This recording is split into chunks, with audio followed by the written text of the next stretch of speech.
বাংলাদেশের সর্বোচ্চ আদালত সুপ্রিম কোর্টের আপিল বিভাগে মাননীয় প্রধান বিচারপতির উপস্থিতিতে বিগত ঢাকা দক্ষিণ সিটি নির্বাচন 2020 সালে অনিয়ম হওয়া আমরা যে নির্বাচন ট্রাইব্যুনালে যে মামলা করেছিলাম সেই মামলার যে রায় সেই রায়কে বাংলাদেশের সর্বোচ্চ আদালতে বৈধতা দেওয়া হয়েছে এবং এর বিরুদ্ধে যারা আপিল করেছিল সেই আপিলকে খারিজ করে দেওয়া হয়েছে। এর মাধ্যমে আমাকে মেয়র ঘোষণা করে নির্বাচন কমিশনের যে গেজেট প্রকাশিত করা হয়েছিল সেই গেজেটকে বহাল রাখা হয়েছে। আমরা বলতে চাই আজকে বাংলাদেশের সর্বোচ্চ আদালতে এই রায় এই আপিল নিষ্পত্তির মাধ্যমে আমরা যে শুরু থেকে আইনের শাসনে বিশ্বাসী,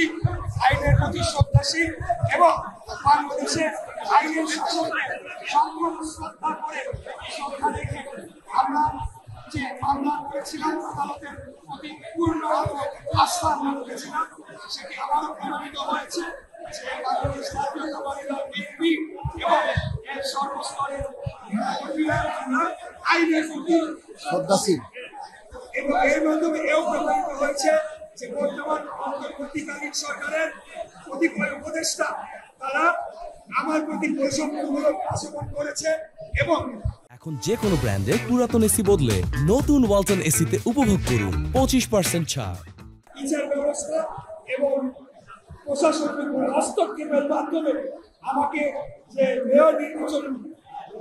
নিশ্চিত করে ঘোষণা দেওয়া হয়েছিল এবং তার পরিপ্রেক্ষিতে আমার কাছে শপথ গ্রহণ করানোর জন্য যে দায়িত্ব ছিল সেই দায়িত্বটুকু পালনের এই বর্তমান অন্তর্বর্তীকালীন সরকার ব্যর্থ হচ্ছে। এখন সর্বশেষ কথা বলতে চাই, তারা যদি অনতিবিলম্বে আমার শপথ গ্রহণ অনুষ্ঠান সম্পন্ন করার জন্য পদক্ষেপ না নেয় তাহলে এটাই প্রতীয়মান হবে যে বাংলাদেশের সর্বোচ্চ আদালত এবং আপিল বিভাগের প্রতি তারা আদালত অবমাননার সামিল হচ্ছে।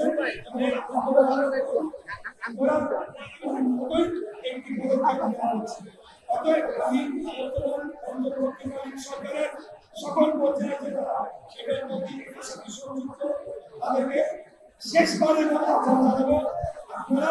অবিলম্বে আমার শপথ গ্রহণ অনুষ্ঠানের জন্য পদক্ষেপ নিন, অন্যথায় আগামীকাল থেকে ঢাকা নগরবাসীকে সামনে নিয়ে এই আন্দোলনকে আরো অন্তর্বর্তীকালীন সরকার যে তার নিরপেক্ষতা হারিয়েছে সেদিকে মাথায় নিয়ে সেদিকে জনগণের কাছে আমরা আরো ব্যবহার করবো এবং জাতীয় নির্বাচনের আগে যাতে একটি সম্পূর্ণ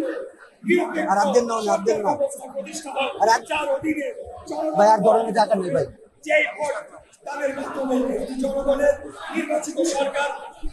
প্রতিষ্ঠা করবে সেই পদক্ষেপ আমার কাছে একজন মেয়রকে তারা শপথ গ্রহণ করাতে ব্যর্থ হয়েছে, তাহলে আগামীতে 300 এমপিকে শপথ গ্রহণ করানোর জন্য তারা কি সেটা জনগণের যথেষ্ট সন্দেহ তৈরি হয়েছে।